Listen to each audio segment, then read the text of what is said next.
Second BA second language ഹിന്ദിക്കാർക്ക് ഉള്ളൊരു ക്ലാസ്സാണ് ഇപ്പോൾ തുടങ്ങാൻ പോകുന്നത്. എല്ലാവർക്കും എൻ്റെ നമസ്കാരം. പ്രിയ വിദ്യാർത്ഥികളെ, സെക്കൻഡ് ഇയറിലെ സെക്കൻഡ് പേപ്പർ, ആ പേപ്പറിൻ്റെ പേര് നിങ്ങൾക്കറിയാം, പോയട്രി ആൻഡ് ഗ്രാമർ. ആ പേപ്പർ പഠിപ്പിച്ച് തീർക്കുക മാത്രമല്ല സെലക്ഷനും തന്നിട്ടുണ്ട്. ആ പേപ്പറിൽ വരുന്ന ടെക്സ്റ്റുകൾ: 1 കാവ്യധാര, 2 പഞ്ചരംഗ്, 3 വ്യാകരണം പഠിപ്പിച്ചിട്ടുണ്ട്. സെലക്ഷൻ തന്നിട്ടുണ്ട്. ക്വസ്റ്റ്യൻ വർക്കൗട്ട് ചെയ്തിട്ടുണ്ട്. നിങ്ങൾ പഠിച്ചിട്ടുണ്ട് എന്നുള്ള പ്രതീക്ഷയോടെ തേർഡ് പേപ്പറിലേക്ക് നമ്മൾ കിടക്കുകയാണ്. തേർഡ് പേപ്പർ ഏതാണെന്ന് നിങ്ങൾക്കറിയാം. Non detailed translation and general essay എന്നാണ് ആ പേപ്പറിന്റെ പേര്. 100 മാർക്ക്. അതിൽ ഒന്നാമത്തെ ടെക്സ്റ്റ് നോവലാണ്. നോവലിന്റെ പേര് അൻവിത വ്യതിതം. അറിയാലോ, അൻവിത വ്യതിതം. അത് നോട്ട് തന്നു, പഠിപ്പിച്ചു. അതിൽ ഇമ്പോർട്ടന്റ് ക്വസ്റ്റ്യൻ ചോദിക്കാവുന്നത് 20 മാർക്കിനാണ്. ഒരു എസ്സേ എഴുതണം. ഞാൻ പഠിപ്പിച്ചിട്ടുണ്ട്: 1 ഗൗതം, 2 ദിവ്യ, 3 സബീര, 4 അതിൻ്റെ കഥാവസ്തു പഠിപ്പിച്ചു. നിങ്ങൾ പഠിച്ചിരിക്കുമെന്നുള്ള പ്രതീക്ഷയോടെ അടുത്ത ടെസ്റ്റ് കഹാനി പഠിപ്പിച്ചില്ല, നോട്ട് തന്നില്ല. നോട്ട് ഇതോടൊപ്പം ഉൾക്കൊള്ളിച്ചിരിക്കുന്നു. സ്വാഭാവികമായിട്ട് പരീക്ഷയ്ക്ക് പോയിട്ട് വന്ന നിങ്ങൾ പലരും നോട്ട് ഓഫീസിൽ നിന്ന് ഫോട്ടോസ്റ്റാറ്റ് എടുത്തിട്ടുണ്ടെന്ന് ഞാൻ വിശ്വസിക്കുകയാണ്. അതിലുപരി കഴിഞ്ഞ പരീക്ഷകളൊക്കെ, നടന്ന പരീക്ഷകൾ മെയിനും സബും ഒക്കെ എളുപ്പമായിരിക്കുമെന്നും നല്ലതുപോലെ എഴുതിയിട്ടുണ്ട് എന്നുള്ള പ്രതീക്ഷ എൻ്റെ മനസ്സിനകത്തുണ്ട്. ഇനി കഹാനിയിലേക്ക് കടക്കേണ്ട. നോട്ടുള്ളവർ നോട്ട് വെച്ച് ശ്രദ്ധിച്ചോളണം. അതിൽ പഠിക്കേണ്ട ചാപ്റ്റർ: 1 കഫൻ, 2 വാപ്പസി, 3 ചീഫ് കി ദാവത്ത്, 4 അക്കേലി, 5 ദോപ്പഹർ കാ ഭോജൻ. ഇങ്ങനെ 5 കഹാനിയാണ് അതിൽ പഠിക്കേണ്ടത്. ഏതൊക്കെയാണെന്നറിയാമല്ലോ. നോട്ടുള്ളവർ ശ്രദ്ധിച്ചോളണം. 1 കഫൻ, 2 വാപ്പസി, 3 ചീഫ് കി ദാവത്ത്, 4 അക്കേലി, 5 ദോപ്പഹർ കാ ഭോജൻ. 4 എണ്ണം ചോദിക്കും, 2 എണ്ണം എഴുതാൻ. 4 എണ്ണം ചോദിക്കും, 2 എണ്ണം എഴുതാൻ. 20 മാർക്ക്. അതിൽ ഒന്നാമത്തത് കഫൻ. കഫൻ എന്ന് പറഞ്ഞാൽ അർത്ഥം ശവക്കച്ച. എന്താണ് ശവക്കച്ച? നോക്കാം. ധാരെഴുതി आगे इंट्रोडक्शन. हिंदी के कहानी सम्राट के नाम से ख्याति प्राप्त मुंशी प्रेमचंद को हिंदी साहित्य में अमर स्थान है. हिंदी के कहानी सम्राट, ഹിന്ദിയിലെ കഥാചക്രവർത്തിയുടെ പേരിൻ പെരുമയുള്ള മുൻഷി പ്രേംചന്ദിന് ഹിന്ദി സാഹിത്യത്തില് അമറായ സ്ഥാനമാണ്, അനശ്വര സ്ഥാനമാണുള്ളത്. प्रेमचंद का रचना संसार बहुत विशाल है. नोट നോക്കിക്കൊള്ളണം. प्रेमचंद का रचना संसार बहुत विशाल है.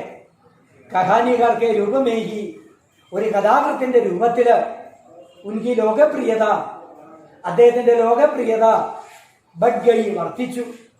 അവയെ പൂരെ ഭാരതമേയും, ഇന്ത്യ ഒട്ടുക്ക്, ഭാരത മൊത്തത്തില് കഹാനി സമ്രാട്ട് കെ നാമസേ, കഥാചക്രവർത്തി എന്നുള്ള പേരിനാൽ ജാനേ ജാത്തേ ഹേ, അറിയപ്പെടുന്നു. ഉन्होंने अपने कहानियों के माध्यम से, അദ്ദേഹം തന്റെ കഥകളുടെ മാധ്യമത്താല്, തന്റെ കഥകളിലൂടെ ദലിത് പീഡിത മാനവതാക്കി, ദലിതായ പീഡിതായ വേദന അനുഭവിക്കുന്ന മാനവതാക്കി, മനുഷ്യരുടെ മുക്തിക്ക് ആഗ്രഹിതരാകെ, മുക്തിയുടെ ആഗ്രഹമാണ് നമ്മൾ കാണുന്നത്. ശ്രേഷ്ഠ മാനവീയ ഗുണോं से युक्त शोषण मुक्त समाज रचना का आदर्श उनकी कहानियां का मूल स्वरूप है. ആ സെന്റൻസ് ഒന്ന് അടിയിൽ വരയിട്ട് കാണാതെ പഠിച്ചോളണം. ഇതൊന്ന് ശ്രേഷ്ഠ മാനവീയ ഗുണോസെ, അതിശ്രേഷ്ഠമായ മാനുഷിക ഗുണങ്ങളാൽ യുക്തമായ ചൂഷണമുക്തമായ ഒരു സാമൂഹിക രചനാക്ക് ആദർശ ഉൻകി അദ്ദേഹത്തിന്റെ കഹാനിയൊങ്ക കഥകളുടെ മൂലസ്വരിക. ഇനി കഥാപാത്രങ്ങള് ഗരീബ്, കീസൂർ, മാധവ്, ബാപ്പ് ബേട്ടേകെ. ഈ കഥയിൽ 2 കഥാപാത്രങ്ങളുണ്ട്. കഫൻ എന്ന് പറയുന്ന കഥയില് 2 കഥാപാത്രങ്ങള്, ഒന്ന് കീസു, മറ്റൊന്ന് മാധവ്. ഇവർ രണ്ടുപേരും അച്ഛനും മകനുമാണ്, പാവപ്പെട്ടവരുമാണ്. ചമാർ ജാതിക്കേക്ക് ഇവര് ചെരുപ്പ് കുത്തികളാണ്. ചമാർ ചെരുപ്പ് കുത്തികളാണ്. കിസാനുകെ ഗാവുമേരത്തേക്ക് കർഷക ഗ്രാമത്തിലാണ് ഇവർ കഴിയുന്നത്. ചോമ്പടോങ്കെ ദോർപ്പർ, ആ കുടിലിന്റെ വാതിൽക്കല്. ചോമ്പടോങ്കെ ദോർപ്പർ ബാപ്പ് ഓർ ബേട്ടെ ദോനവും, അച്ഛനും മകനും അവർ രണ്ടുപേരും ബുച്ചേഹുയ അലാവൊക്കെ സാമനെ അണഞ്ഞുപോയ അലാവ്, നെരിപ്പോട്, ആഹാര സാധനങ്ങൾ ചുട്ടു തിന്നുന്നതിനും തണുപ്പ് മാറ്റുന്നതിന് വേണ്ടി അവിടെ ഒരു നെരിപ്പോട് വെച്ചിട്ടുണ്ട്, തീക്കുണ്ടം. അത് അണഞ്ഞുപോയി. ആ അലാവൊക്കെ സാമനെ ചുപ്ചാപ്പ് നിശബ്ദമായിട്ട് ഭൈത്തേഹുയേകെ ചോമ്പടിക്ക് അന്തർ, കുടിലിനകത്ത് മാധവിന്റെ ജവാനായ ബീവി, ചെറുപ്പക്കാരിയായ ഭാര്യയുടെ പേര് ബുധിയ. അപ്പൊ 3 കഥാപാത്രങ്ങള്, ഒന്ന് കീസു അച്ഛൻ, 2 മാധവ് മകൻ, 3 ബുധിയ മാധവിന്റെ ഭാര്യ ബുധിയ. പ്രസവ വേദനയാല് പച്ചാട് കാരകീക. അവിടെ നോട്ടിൽ ഒരു അക്ഷര തെറ്റുണ്ട്. കേലിന്റെ ഇക്ക എഴുതണം. പച്ചാട് കാന, തീ തിന്നുക, വേദന അനുഭവിക്കുക. നോട്ടുള്ളവർ തിരുത്തിക്കൊള്ളണം. കേലിന്റെ ഇക്ക രഹീതി. മനസ്സിലായല്ലോ? ഞാൻ സ്പീഡിൽ എടുക്കുകയാണ്. ഒരു ക്ലാസ് കൂടെ കൊണ്ട് തീർക്കാനാണ് സാറ് പറഞ്ഞിട്ടുള്ളത്. അടുത്ത് ബുദ്ധിയായൊക്കെ പോലി ഭാര്യ ഉരത്തുതി. ആരാണ് ബുദ്ധിയ? ബുദ്ധിയ നിഷ്കളങ്കയായ ഒരു സ്ത്രീയാണ്. ഉസിനെ പിസായി കർക്കെ, അയൽ വീടുകളിൽ ചെന്ന് പിസായി കർക്കെ. പിസായി കർണ എന്ന് പറഞ്ഞാൽ പൊടിക്കുക. എന്താണ് പൊടിക്കുക എന്ന് പറഞ്ഞാൽ? അരി, ഗോതമ്പ് മുതലായവ തിരുവ കല്ലിലിട്ട് പൊടിച്ച് മാവാക്കി കൊടുക്കുക. പിസായി കർക്കെ യാ കാസ് ചീലിക്കർ, പുല്ല് ചെത്തി. കീസൂർ മാധവിക്ക് പേട്ട് ഭർത്തിക. കീസുവിന്റെയും മാധവിന്റെയും ആ വയറ് നിറച്ചു കൊടുക്കുന്നു, നിത്യവൃത്തി കഴിക്കുന്നു, ആഹാരം കൊടുക്കുന്നു. ലേക്കിൻ ആജിയെ ധോനോ ഇസ് ഇന്ദസാർ നീക്കി വക മർ ജായത്തോ ആരാം സെ സോ ജായി. പക്ഷെ അങ്ങനെയുള്ള ആ സ്ത്രീ പ്രസവ വേദന കൊണ്ട് അനുഭവിക്കുമ്പോൾ ഇവര് വീട്ടിന്റെ വാതിൽക്കലിരുന്ന് ചിന്തിക്കുന്നത് ഇങ്ങനെയാണ്: എത്രയും പെട്ടെന്ന് ഇവളൊന്ന് മരിച്ചു കിട്ടിയാൽ ഇവർക്ക് സുഖമായിട്ട് ഉറങ്ങാമല്ലോ എന്ന്. സവേരെ കോട്ടരിമയി ജാക്കർ മാധവ് ദേക്കത്താക്കി. നേരം പുലർന്നു. ആ പ്രസവവേദന അനുഭവിച്ച് കിടന്ന സ്ത്രീ കിടന്ന മുറിയിൽ ചെന്ന് നോക്കിയപ്പോ, കോട്ടരി മുറിയിൽ ചെന്ന് നോക്കിയപ്പോ മാധവ് ദേക്കത്താക്കി.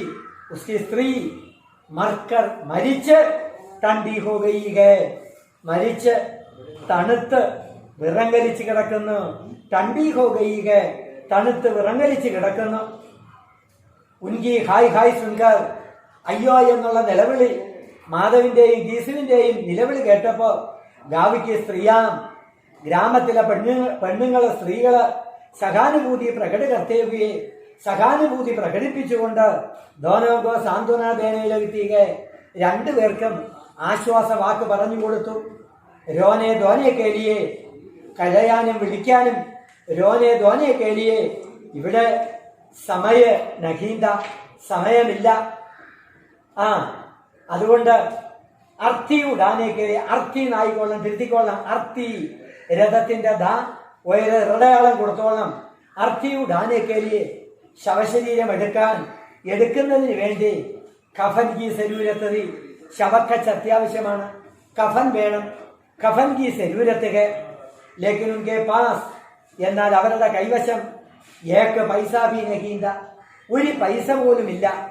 ഏക്ക് പൈസാ ഭി നഹീന്ത, പൈസ ഉൻകെ പാസ് പൈസ അവരുടെ കൈവശം, ഐസ ഗായബ് ഹോ ഗേദേ, ഇപ്രകാരമാണ് കാശ് അവരുടെ കയ്യിൽ വന്നാൽ നഷ്ടപ്പെട്ടു പോകുന്നത്.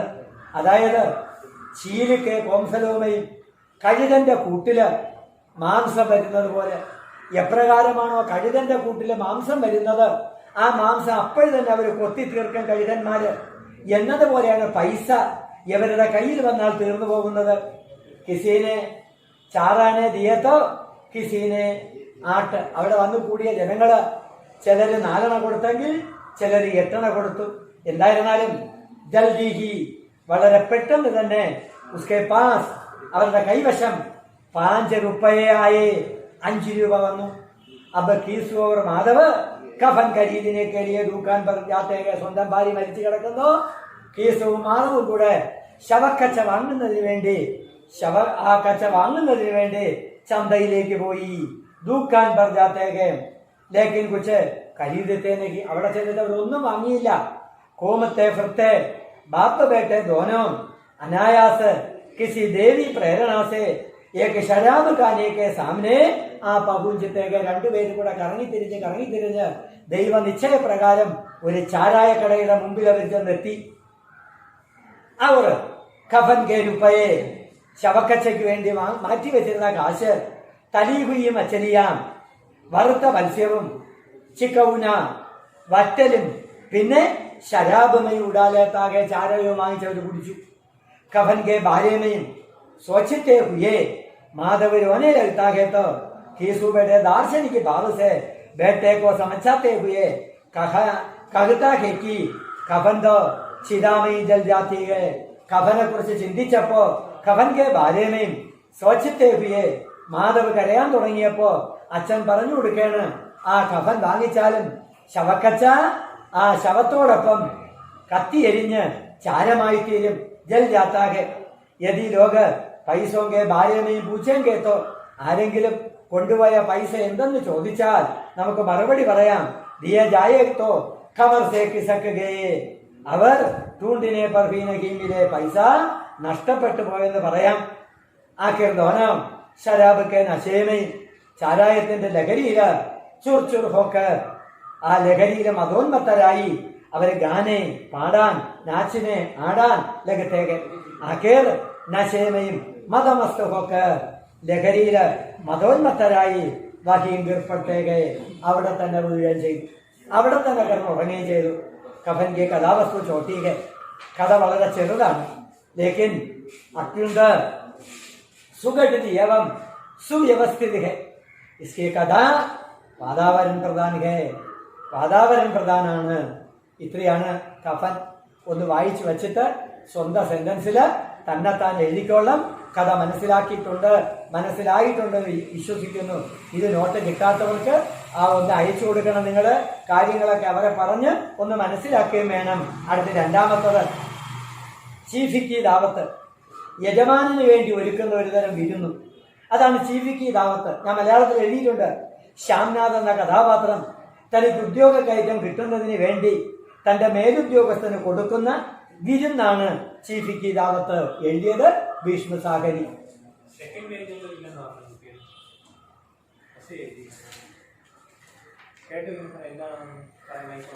എന്താണ് സംശയം? എന്താണ്? മൈക്ക് ഓൺ ചെയ്തിട്ട് ചോദിച്ചേ. ഹലോ, ആ കോപ്പി എടുത്താൽ സെക്കൻഡ് പേജില്ലേ? എന്റെ ഉണ്ടല്ലേ?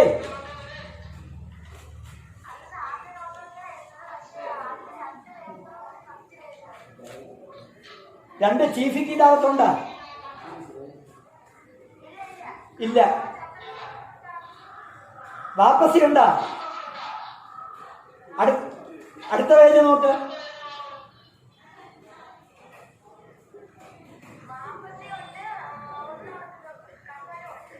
വേറെ ഒന്നുമില്ലേ? അക്കേലി ഉണ്ടാ നോക്ക്. അക്കേലി അടുത്ത പേജിൽ നാലാമത്തത് അക്കേലി ഉണ്ടാ നോക്ക്.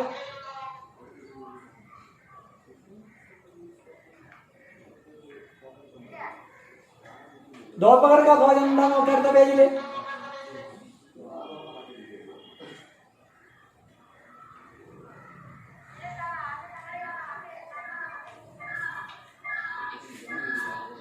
ആദ്യം 2 ഉള്ളൂ. അടുത്ത് ഹലോ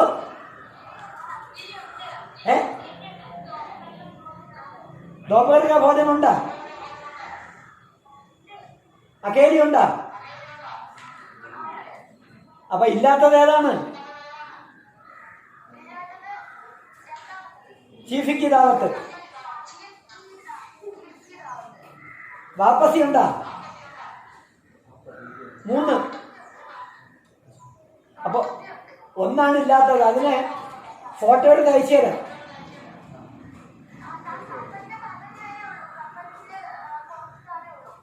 അപ്പൊ നിങ്ങൾ ഒരു പേര് വിട്ട്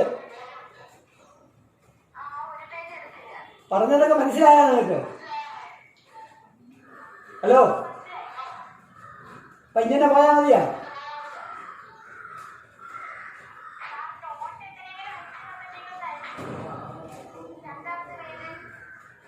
അതിപ്പോ അയച്ചാൽ കിട്ടും. ക്ലാസ് കഴിഞ്ഞിട്ട് അയച്ചു. അപ്പൊ നിങ്ങൾ എങ്ങനെ നോക്കും?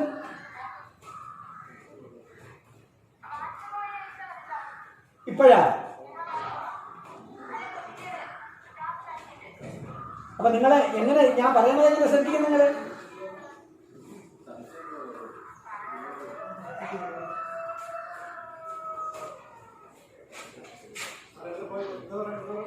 നോട്ട് എല്ലാ നോട്ടും അതിന് ഫോട്ടോസായിട്ട് എടുത്തില്ല. നമ്മളെ കറക്റ്റായിട്ടുണ്ട്.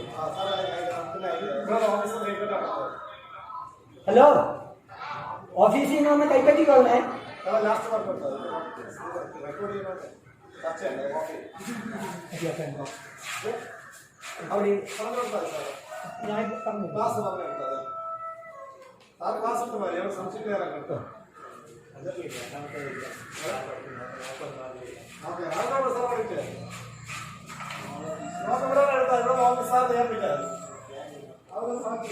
അടുത്ത ചീഫിക്ക് ദാവത്ത്. നോട്ട് ഇവിടെ വായിച്ചേരും.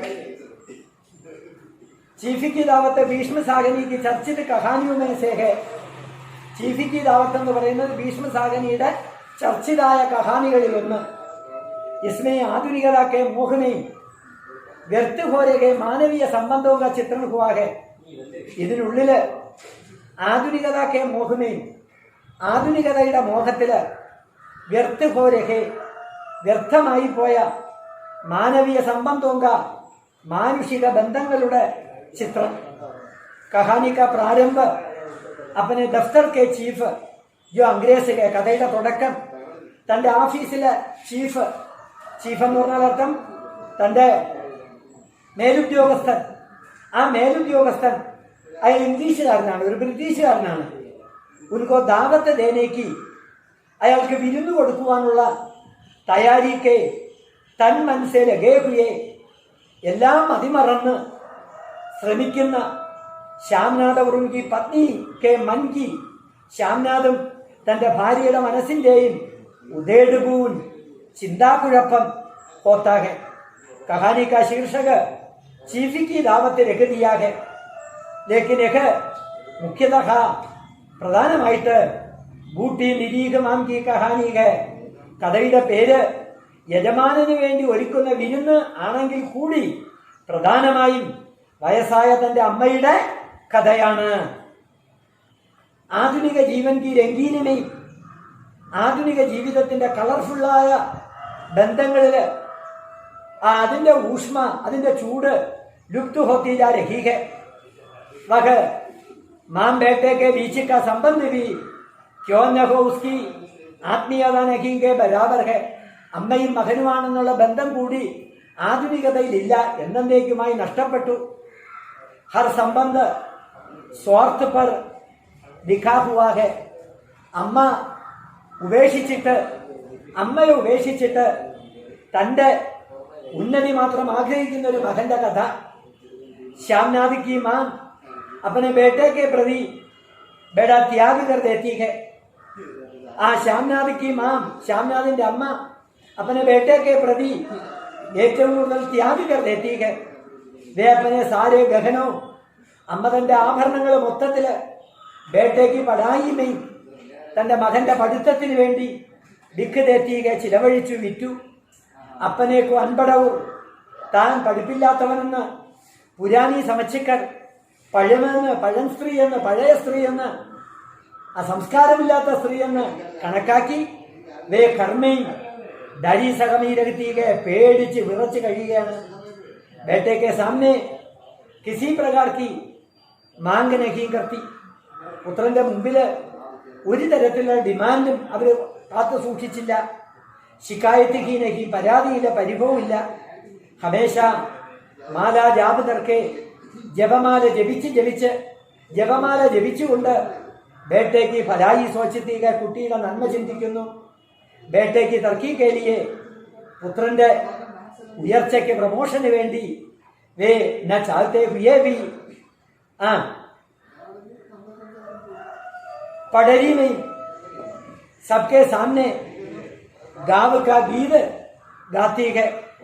അതായത് ബേട്ടയ്ക്ക് തർക്കി കേലിയെ, തന്റെ പുത്രന്റെ പ്രമോഷന് വേണ്ടി ന ചാഹത്തെ ഹുയേ ഭി, മനസ്സില്ല മനസ്സോടെ അവര് പാർട്ടിയിൽ, ആ ടീ പാർട്ടിയിൽ, ആ വിരുന്നില് सबके सामने എല്ലാവരുടെയും മുമ്പില് ഗാവ് കാ ഗീത് ഗാത്തിക.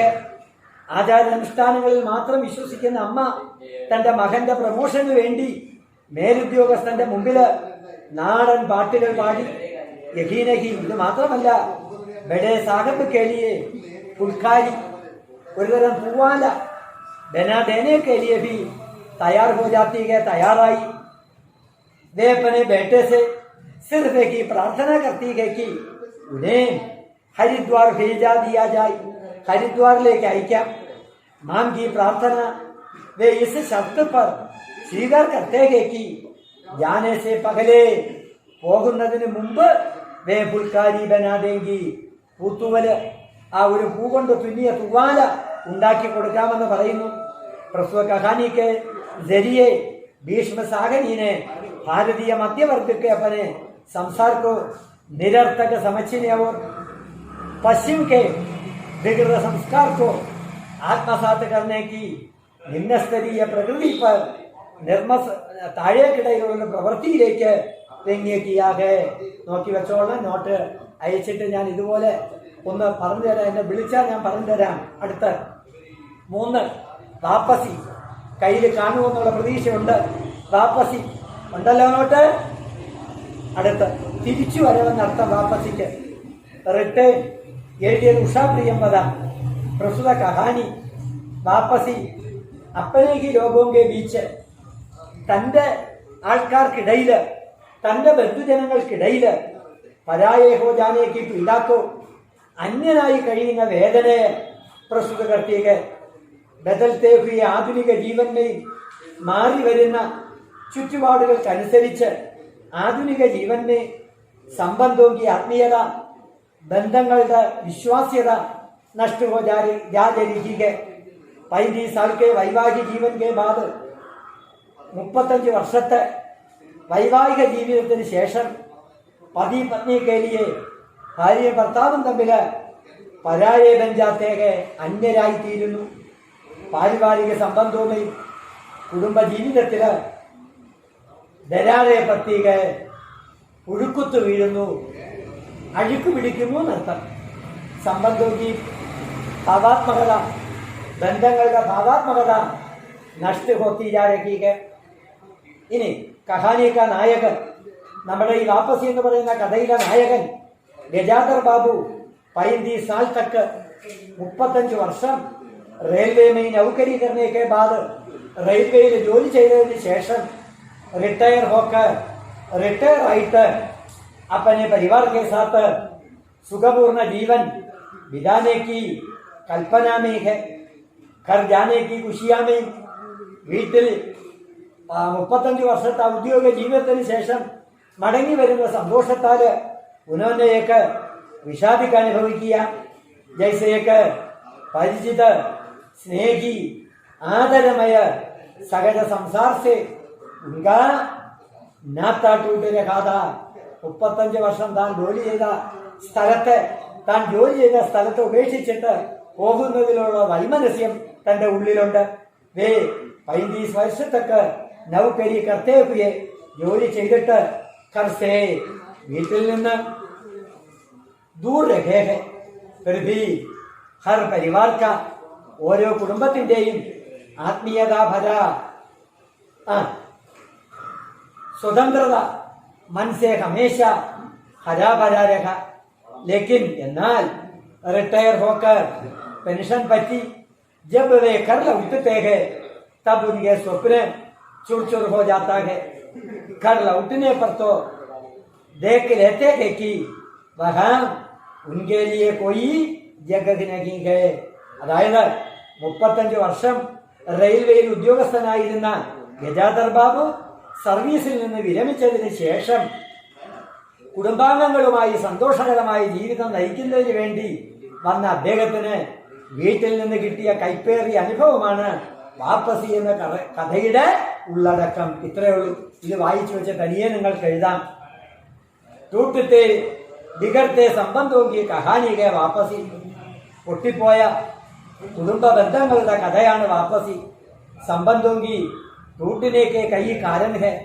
ബന്ധങ്ങൾ വിച്ഛേദിക്കാൻ പല കാരണങ്ങളാണ്. നൈ പീട്ടിക്ക് ഗർവ് ഇസ്മയും മുഖ്യ ഹെ. പുതുതലമുറയുടെ അഹങ്കാരമാണ് ഇതിൽ പ്രധാനപ്പെട്ടത്. നൈ പീട്ടി പുരാനി പീട്ടിക്ക് ഭാവനാവുമ്പോ നഹി മാന്തി. പുരാനി നൈ പീട്ടി പുതുതലമുറ പഴയ തലമുറയുടെ ആശയ അഭിലാഷങ്ങളെ അംഗീകരിക്കുന്നില്ല. गजाधर बाबू भाव की एवं स्नेही पिता थे। रिटायर होकर संतानों के साथ सुखपूर्ण जीवन बिताने की वे कल्पना करते हैं। എന്നാൽ उनकी एक सपना साकार नहीं होता. ഈ സ്വപ്നം സാക്ഷാത്കരിക്കുന്നില്ല. पत्नी और बच्चों के बीच ഭാര്യയുടെയും മക്കൾക്കും ഇടയിൽ वे अपने को अजनबी एवं बेकार महसूस करते हैं. जब तक वे कमाते रहे तब तक सभी सदस्य उन पर आश्रित रहे. ഇത്രയാണ് ആ കഥ വാപ്പസി. നാലാമത്തത് അഖേലി ഒറ്റപ്പെട്ടവള നൃത്തം. കഹാനി എഴുതിയത് മന്നു ഭണ്ഡാരി. മാനവീയ സംവേദനാവുങ്കി ത്രാസദി की कहानी है മന്നു ഭണ്ഡാർ की അഖേലി. മാനുഷിക ദുഃഖങ്ങളുടെ കഷ്ടപ്പാടുകളുടെ വേദനകൾ നിറഞ്ഞൊരു കഥയാണ് മന്നു ഭണ്ഡാരിയുടെ അഖേലി. ആജിക്കെ വൃദ്ധജനോങ്കി ഭയാവക അഖേലാപ്പൻ की സ്ഥിതി. ഇന്നത്തെ വൃദ്ധജനങ്ങളുടെ പേടിപ്പിക്കുന്ന ഏകാന്തതയുടെ അവസ്ഥ അപ്പനെ അസ്തിത്വക്കോ ധനായരകിനേക്ക വ്യർത്ഥ പ്രയാസ്. തന്റെ നിലനിൽപ്പിന് ഉയർത്തെഴുന്നേൽപ്പിക്കാൻ ചെയ്യുന്ന ഒരു പ്രയാസം ഇസ്മയും പായാ ജാത്താ ഹെ. കഥാനായിക സോമാ ബുവ നോക്കി വെച്ചോളണം. ബൂട്ടി അഖേലിയോട് ഉപേക്ഷിക്കുക. ബൂട്ടിയാണ്, ഒറ്റപ്പെട്ടവളാണ്, ഉപേക്ഷിക്കപ്പെട്ടവളാണ്. ഉൻക ഇകലൗത്ത ബേട്ട മർഗയാകെ. ഏക സന്താനം മരണപ്പെട്ടു. പുത്രശോകമയുൻകെ പതി. പുത്രശോകത്താൽ അവരുടെ ഭർത്താവ് സന്യാസി ഹോകയെ സന്യാസിയായി മാറി. സോമാബുവ അഖേലി രഖുകയിക. സോമാബുവ ഇന്ന് ഒറ്റപ്പെട്ടവളാണ്. ഉൻകെ അഖേലാപ്പന്മയും सहारा देने वाला कोई एक न हुआ तो उन्होंने पूरे समाज को अपना परिवार समझा. ഒറ്റപ്പെട്ടവളായ തന്നെ ആരും അംഗീകരിക്കാത്തതുകൊണ്ട് സമൂഹത്തെ മൊത്തത്തില് തന്റെ കുടുംബമെന്ന് കണക്കാക്കുന്നു. സോമാബുവാക്കെ പതി ജീവിതത്. സോമാബുവയുടെ ഭർത്താവ് ജീവിച്ചിരിക്കുന്നു. ലേക്കിൻ സോമാക്കോ യഹ് അകസാസ് ഒത്താതാക്കി വേത്തോ മർദ്ദവാലി ഹോക്കർ ഭി മർദ് ഹെ. പുരുഷനാണെങ്കിൽ കൂടി പുരുഷത്വം ഇല്ലാത്തവനായി അവൻ മാറുന്നു. പതിനെ സാംസാരികതക്കോ ത്യാഗതിയ. ഭർത്താവ് ലൗകികത ഉപേക്ഷിച്ചു. സാൽ ഭർമയും ഏക മഹീനെ കേലിയെ ഖറാ ജാത്താ ഹെ. വർഷത്തിൽ ഒരിക്കലാണ് വീട്ടിലെത്തുന്നത്. तो उनका आना सोमा के लिए सोमയെ സംബന്ധിച്ച് കഷ്ടദായക हो जाता है. ദുഃഖപൂരിതമാണ്. സന്യാസ് लेने के बाद वे अपनी पत्नी के തന്റെ ഭാര്യയുടെ പത്നിക്ക് പ്രതി സഭി ജിമ്മേദാരിയ എല്ലാ തരത്തിലുള്ള ഉത്തരവാദിത്വങ്ങളിൽ നിന്ന് ചുട്ടിയിലേക്ക് ഉന്നയും. അവർക്ക് പതിക്ക് മൂകസെ യാർക്കായേക്ക് ശബ്ദവീനേക്കുമില്ല. ഭർത്താവിൽ നിന്ന് സ്നേഹത്തിന്റെ ഒരു വാക്കുപോലും കിട്ടുന്നില്ല. പത്നിക്ക് സമാജസേവ, തന്റെ ഭാര്യയുടെ സാമൂഹിക സേവനം ഉന്നേ പസന്ത് നഹീന്ത. ഭർത്താവിന് ഇഷ്ടമില്ല. वे उनके आने जाने पर रोक लगा देते हैं. कहानी की सबसे दारुण त्रासदी तब खड़िद है। इപ്പോഴാണ് സംഭവിക്കുന്നത് जब बुआ दूर से किसी रिश्तेदार की जाने की तैयारी करते हुए बुलावा का इंतजार करते हैं। जाने തൻ്റെ ഒരു അടുത്ത ബന്ധുവിൻ്റെ ആ ഒരു കല്യാണ ചടങ്ങിന് വിളിക്കുമെന്നുള്ള പ്രതീക്ഷയിലിരിക്കുകയാണ്. വ്യാഹുമേ ഇനാം ദേനെ കേലിയെ കല്യാണത്തിന് ആ സമ്മാനം കൊടുക്കുന്നതിന് വേണ്ടി തൻ്റെ പുത്രൻ്റെ അങ്കുടി തക്ക് ബേച്ചിക്കർ മോതിരം വരെ വിറ്റ് സാമാൻ ഖരീദത്താകെ. ലേക്കിൻ വ്യാഹുമേ കല്യാണത്തിന് ബുവാക്കോ ന്യോത്താനഹിമില്ല, ബുവയ്ക്ക് ക്ഷണം കിട്ടിയില്ല, നിമന്ത്രണം കിട്ടിയില്ല. ബുവാ हताश होकर बुच्छे मन से रख गए. अതാണ് अकेली ഒറ്റപ്പെട്ടവൾ. आधुनिक जीवन में लिप्त होते मानवीय संबंधों के बीच अकेलापन की एकांतता भयावह त्रासदी का सामना करने के लिए सोमा बुआ का जीवन चित्र खींचने में लेखिका मन्नू भंडारी पूर्णतः सफल हुई है. कहानी में सहज सरल भाषा का प्रयोग हुआ है जो बुआ के अंदर द्वंद्व को अभिव्यक्त करने में सक्षम है. അടുത്ത അഞ്ചാമത്തത് दोपहर का भोजन, ഉച്ചഭക്ഷണം നൃത്തം. अमरकांत താൻ എഴുതിയത് ഒരു കൊച്ചു കഥ दोपहर का भोजन अमरकांत की श्रेष्ठ कहानियों में से एक है. इसमें निम्न मध्यवर्गीय जीवन की ഒരു ഇടത്തരം കുടുംബത്തിലെ गरीबी से उत्पन्न लाचारी एवं बेबसी की अभिव्यक्ति हुई है. അതായത് അമർകാന്ത് എഴുതിയ दोपहर का भोजन കഥയുടെ ഉള്ളടക്കം ഇപ്രകാരമാണ്. ഇടത്തരം കുടുംബങ്ങളിൽ ഉണ്ടാകുന്ന ദാരിദ്ര്യവും അതിൽ നിന്നുണ്ടാകുന്ന വിഷമതകളും വിവശതകളുടെയും പ്രകടനമാണ്. कहानी का कथानक सिद्धेश्वरी के अभावग्रस्त उदास वातावरण से बनता है. കഥാനായികയുടെ പേര് സിദ്ധേശ്വരി. അവരുടെ ഇല്ലായ്മയിൽ നിന്നാണ് ഇത് ഉടലെടുക്കുന്നത്. कहानी का हर दृश्य वहाँ की विपन्नता को उद्घाटित करता है. കഥയിലെ എല്ലാ ദൃശ്യങ്ങളും അവിടുത്തെ പട്ടിണിയെ സൂചിപ്പിക്കുന്നു. सिद्धेश्वरी के साथ मुंशी जी एवं तीनों बेटे इस अभावग्रस्त जीवन के കടവാഘട്ട ഭരാ കൂണ്ട് ചുപ്ചാപ്പ് പീ രഹി ഹെ. സിദ്ധേശ്വരിയോടൊപ്പം തന്നെ സിദ്ധേശ്വരിയുടെ ഭർത്താവായ മുൻഷിജി അവരെ 3 കുട്ടികൾ ഇല്ലായ്മയുടെ ജീവിതത്തിൻ്റെ കടവാഘട്ട് കൈപ്പേറിയ കണ്ണുനീർ കുടിക്കുന്നു. ഊപ്പർ സേ ദേഖനെ വാലി ശാന്തി, മുകളിൽ കാണുന്ന സമാധാനം, ഭീതർ നഹി ഹെ, അകത്തില്ല. സബ്കെ ഭീതർ अभाव के पीड़ा का तूफान सोया पड़ा है.